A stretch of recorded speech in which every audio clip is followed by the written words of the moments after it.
Okay, ayan. So ito mga kababayan, pag-usapan natin itong si Miss Maricel Soriano, the Diamond Star, diba? Na isa sa mga idol natin, ng mga kabataan natin na napapanood,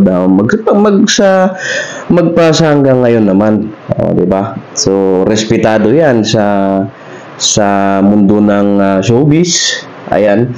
Ngayon dinadawit siya na dito sa PDEA Leaks.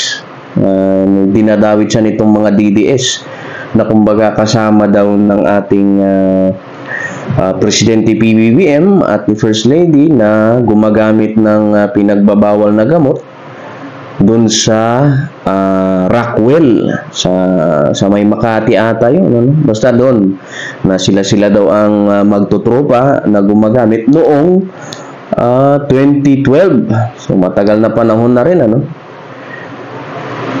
Ngayon, ang sa akin dyan, hindi ako naniniwala dyan. At sasabihin ko sa inyo yung mga dahilan kung bakit, ano? Kasi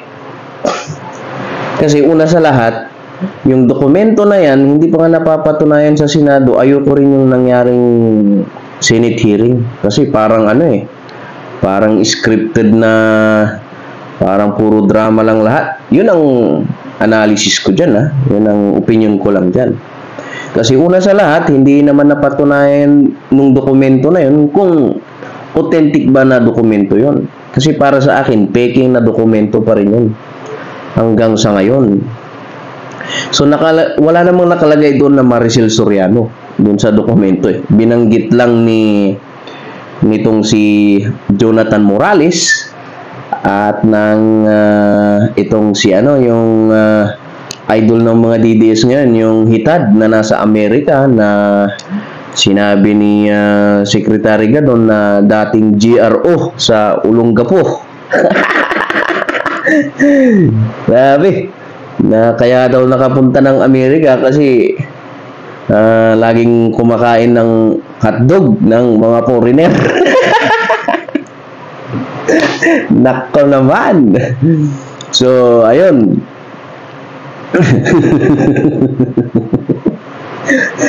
So, yun ang bintang nila ngayon. So, sabi, inimbitahan daw sa Lunes ata, basta May 7, ang alam kong susunod na hearing dyan sa Senado, inimbitahan itong si Maricel Soriano. So, kumbaga, napaniwala si Bato sa mga lahat ng pinagsasabi nitong si Morales. Pero para sa akin, doon pa lang hindi nga nila napatunayan kung peke ba, kung authentic ba yung dokumento na yun. Kasi una sa lahat, ano lang yun, soft copy, walang original. Hindi yun original copy. Tsaka yung mga tanong-tanong doon, parang hindi ko talaga nagustuhan, parang hindi pang matalinong hearing. Dapat kasi kung sa Congress yan, tapos marami sila, ang tatalino ng mga congressman natin, marami mga abogado doon, marami talagang yan, yung lalabas talaga lahat. Well, babalik tayo dito kay Miss Maricel Soriano. Bakit hindi ako naniniwala, yan sa bintang nila yan? Kasi, di ba, merong kasong nangyari noon na headline na si Miss Maricel Soriano na may mga kasama na natimbog dahil sa paggamit ng pinagbabawal na gamot, So nahuli sila. Hindi ko alam kung 2018 yun or 2019. Naalala kong balita na ganun eh. Pero yun pala, Maricel Soriano ang pangalan ng babae, pero hindi si Miss Maricel Soriano na artista. Kapangalan lang. 'Di ba? So, kung nakasulat man dun sa dokumento ang pangalan ni Miss Maricel Soriano diyan sa peke na dokumento, baka kapangalan na naman. Ilan bang Maricel Soriano ang meron sa Pilipinas? Hindi natin alam. Kung totoo man yung peke na dokumento na yon, 'di ba? Tapos pangalawa, ang alam ko kasi itong si Miss Maricel Soriano, hindi naman ito loyalistic. Alam ko dilawan ito eh. Ito, kung ayaw maniwala yan, picture na yan. Kita dyan, 7 years ago, sinusuportahan niya ang Liberal Party. Nakadilaw siya dyan. Very yellow. Di ba? Which is, panahon ni ano yan, malamang ni Noynoy Aquino. So, hindi siya loyalista. So, hindi ko, parang malabo akong maniwala na magkakatropa yung mga yan. Sila Miss Maricel, sila PBBM. Ito pa, nitong 2022 elections. Kita nyo naman dyan.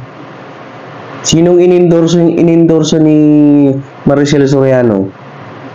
Si Lenny Kiko ang inendorso niya nung nakaraang eleksyon. Hindi naman si PBBM. So kumbaga hindi kumbaga kahit sa politika lang magkaiba malayong malayo. Di ba? Pero tignan natin kasi May 7, which is sa Lunes ata yon, makikita natin. Pero para sa akin kasi dapat dyan sa Senado dumami sana yung mga senador na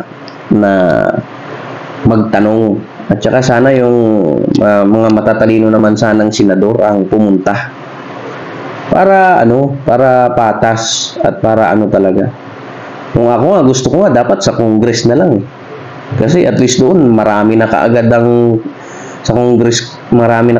congressman ang magtatanong kasi doon Tsaka marami kasing abogado doon, marami talaga yung matatalino. Makikita nyo naman yung mga hearing, makikita nyo, di ba, yung pagkakaiba sa Senado tsaka sa Congress. Yun lang naman yung sa akin.